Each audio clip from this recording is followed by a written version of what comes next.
যারা মানুষের উপর গণহত্যা চোখের সামনে সংগঠন করেছে এবং যার সাক্ষী দেশের 18 কোটি মানুষ, বিশ্ববাসীও, তাদের বিচারের মাধ্যমেই তাদেরকে নিষিদ্ধ করাটা সবচেয়ে উপযুক্ত তাদের দাওয়াই। আমরা শুধু তাদের নিষিদ্ধ না, তারা যত অপকর্ম করেছেন, খুন করেছেন, গুম করেছেন, পঙ্গু করেছেন, মানুষের ইজ্জত হরণ করেছেন, সম্পদ লুণ্ঠন করেছেন, দেশের টাকা বিদেশে পাচার করেছেন, এই সবগুলার বিচার চাই। এবং বিদেশে যে সম্পদ পাচার করা হয়েছে তা দেশে ফিরিয়ে আনার জন্য আমরা জোরালো দাবি জানাচ্ছি, আমরা জানাতে থাকব। এই সমস্ত বাংলাদেশের দুশ্মনরা দুনিয়ার যে যেখানে থাকুক তাদেরকে চিহ্নিত করা প্রয়োজন। আদালতের মাধ্যমে তাদের কুলস উন্মুক্ত করা দরকার বিশ্ববাসীর কাছে, যাতে এরা যেখানেই থাকে বিশ্বের মানুষ যেন এদেরকে ঘৃণা করে। যদি এদেরকে ঘৃণা করে তাহলে কোনো দুর্বৃত্ত ভবিষ্যতে এই কাজ করার আর দুঃসাহস দেখাবে না। এই জন্য তা খুবই প্রয়োজন। আনুমানিক একটা সময়, যেটাকে স্টিপুলেটেড টাইম বলা হয়, এটা প্রধান উপদেষ্টার পক্ষ থেকে বলা হয়েছে এই বছরের মধ্যে অথবা আগামী বছরের প্রথম ভাগে। আমরা এটাকে খুব অযৌক্তিক মনে করছি না, তবে তাদেরকে আন্তরিকতার পরিচয় দিতে হবে। যে সংস্কার জাতির প্রাণের দাবি, মৌলিক বিষয়গুলো তারা যাতে সংস্কারে কোনো গড়িমসি না করেন এবং কোনো ষড়যন্ত্রের কাছে এই সংস্কার যাতে হারিয়ে না যায়, গুলিয়ে না যায়। এই জন্য আমরা তাদের বলবো, শক্ত থেকে আপনারা দৃঢ়ভাবে সামনে এগিয়ে যান, সংস্কারগুলো করে দ্রুত আমাদেরকে নির্বাচনটা, সুষ্ঠু একটা নির্বাচন আপনারা দিন, জাতি আপনাদেরকে শ্রদ্ধার সাথে স্মরণ করবে। গত 15.5 বছর সব কিছু করা হয়েছে একটা দলীয়করণ, এবং শুধু দলীয়করণ না, গোষ্ঠীকরণ। একটা পরিবারের সব জায়গায় হাত ছিল, তাদের কোনো পুঁজি বিনিয়োগ ছিল না, কিন্তু সব জায়গায় তাদের মালিকানা ছিল। তারা ওখান থেকে বখরা খেত। যেহেতু বখরার টাকা তাদেরকে দিতে হবে, এই জন্য ব্যবসায়ীরা মানুষের উপরে শোষণ চালাত। 1 টাকার দ্রব্য যেটা 1 টাকায় বিক্রি করা সম্ভব, এটা 2 টাকায় বিক্রি করত। ওই বাকি টাকার ভাগ বাটোরা তাদের মধ্যে হতো। এটাই হচ্ছে সিন্ডিকেট। এই সিন্ডিকেট অবশ্যই ভাঙতে হবে। এখন পুরোনো সিন্ডিকেট বলতেছে যে আমাদের চাকরি শেষ, এখন আমরা নতুন সিন্ডিকেটের হাতে হ্যান্ড ওভার দিয়ে দিচ্ছি। আপনারা কি নতুন সিন্ডিকেট চিনেন? আমাদের সন্তানদের দাবি ছিল যে এই দেশে আমরা কোনো বৈষম্য দেখতে চাই না, আমরা কোনো চাঁদাবাজ দেখতে চাই না, আমরা কোনো দখলদার দেখতে চাই না, আমরা কোনো দুর্নীতিবাজ দেখতে চাই না। 5 তারিখের পরে এখন তো চাঁদাবাজি নাই। এখনো বয় করে কথা বলবেন? জোরে বলেন, চাঁদাবাজি আছে কিনা? আছে। হয়তো নাটোরে নাই, এই জন্য আপনারা বলছেন না। ও নাটোরেও আছে। আমি কোনো দলের নাম জানতে চাইনি। এরপরে ফুটপাতের দখল থেকে শুরু করে আমাদের ভিক্ষুক ভাই বোনেরা যে জায়গায় বসে ভিক্ষা করে, বিশেষ করে রাজধানী, সেইটাও দখলে চলে গেছে। কি আশ্চর্য ব্যাপার! সেই 2006 সালের 28 অক্টোবর থেকে শুরু করে 2024 সালের 5 আগস্ট পর্যন্ত এত রক্ত, এত জীবন, এত মানুষ পঙ্গু, এত মানুষ চাকরি হারালো, ঘর ছাড়লো, দেশ ছাড়লো, এত মানুষের ইজ্জতের উপর হাত পড়লো। তারপরেও কি এই জাতির আমাদের কোনো শিক্ষা হবে না? শিক্ষা হওয়া উচিত কিনা? তাহলে এই শিক্ষা যারা নিবে না, আমরা কি তাদেরকে সমর্থন করতে পারি? এই দেশের জনগণের বন্ধু মনে করতে পারি? শুভাকাঙ্ক্ষী মনে করতে পারি? রাজনীতিবিদ মনে করতে পারি? একজন চাঁদাবাজ কখনো রাজনীতিবিদ হতে পারে না। চাঁদাবাজের কোনো দলীয় পরিচয় নাই, সে চাঁদাবাজ, এটাই বড় কথা। ঘুষ দুর্নীতি যারা করবে সে ঘুষখোর, দুর্নীতিবাজ, এটাই তার মূল পরিচয়। বাংলাদেশ জামাত ইসলামী সত্যের পথে অবিচল। অন্যায়ের কাছে আল্লাহর মেহেরবানি আপনারা দেখেছেন, মাথা নত করি নাই আমরা। 10 কোটি বা 11 কোটির মতো ভোটার আছে। অবশ্য এর ভিতরে আওয়ামী লীগ 2.25 কোটি মানুষকে ফলস ভোটার বানিয়েছে। এদেরকে বাদ দিলে হয়তো সংখ্যাটা কিছু কমবে।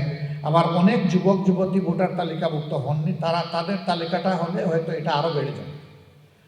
তো আমাদের দেশে কি হয়, সাধারণত একটা আসনে, সংসদীয় আসনে অথবা উপজেলায়, ইউনিয়নে, পৌরসভায়, সিটি কর্পোরেশনে, ওয়ার্ডে, বিভিন্ন জায়গায় 2 জন প্রার্থীর মধ্যে সাধারণত কন্টেস্ট হয়। একজন যদি পায় 1,03,000 আর আরেকজন যদি পায় 1,02,998, তাহলে ওই 2 ভোটের ব্যবধানে দ্বিতীয়জন হেরে যাবেন এবং মাত্র 2 ভোটের ব্যবধানে প্রথমজন জিতে যাবেন। আবার বেশ কিছু ভোট এই 2 জনের পাতে পড়ে না, অন্য জায়গায় গিয়ে পড়ে।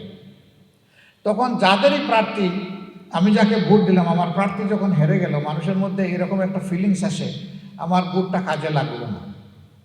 এটা আমরা বলি কিনা?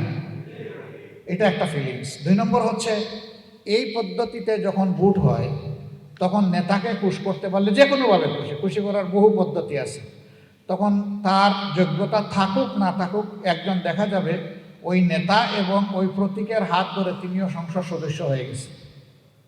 আমরা বিগত সংসদ গুলোতে আমরা দেখেছি কিছু মানুষ তাদের ছেলেমেয়েরা এক পাতা কিছু লিখে দিয়েছে যে আব্বা আম্মা তুমি তো এমনি বলতে পারবে না কিছু, ওইটা পড়ে শুনিয়ে দিয়ে।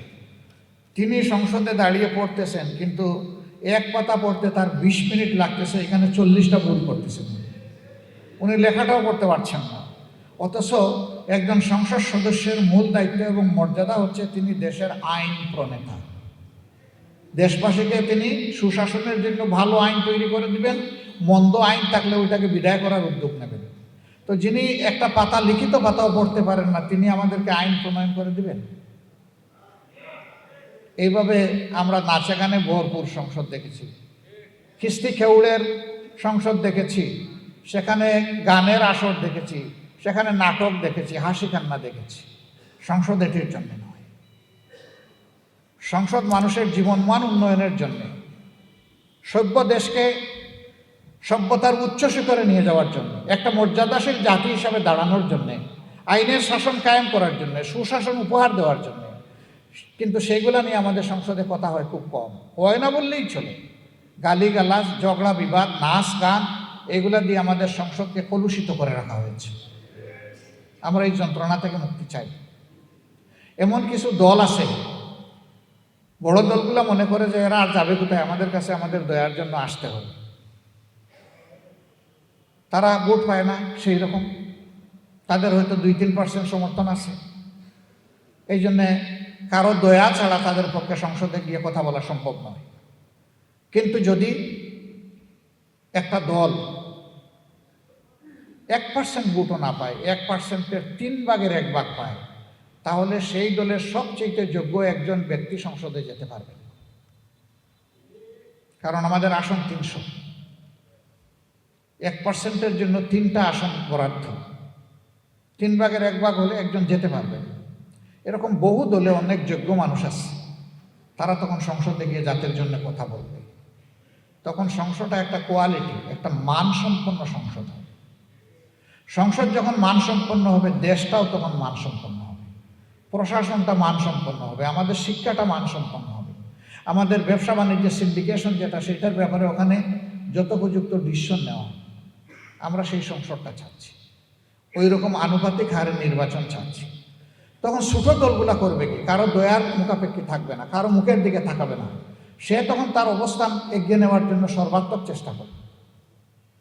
তার চেষ্টা যদি সে সেই মানে করতে পারে, জনগণের দৃষ্টি আকর্ষণ করতে পারে, সমর্থন বাড়াতে পারে, তাহলে সে অধিক সংখ্যক সদস্য নিয়ে সেখানে ঢুকতে পারবে, শুধুমাত্র জনগণের ভালোবাসা এবং সহযোগিতায়, কোনো দল এবং নেতার আনুকূল্যে নয়, দয়ায় নয়।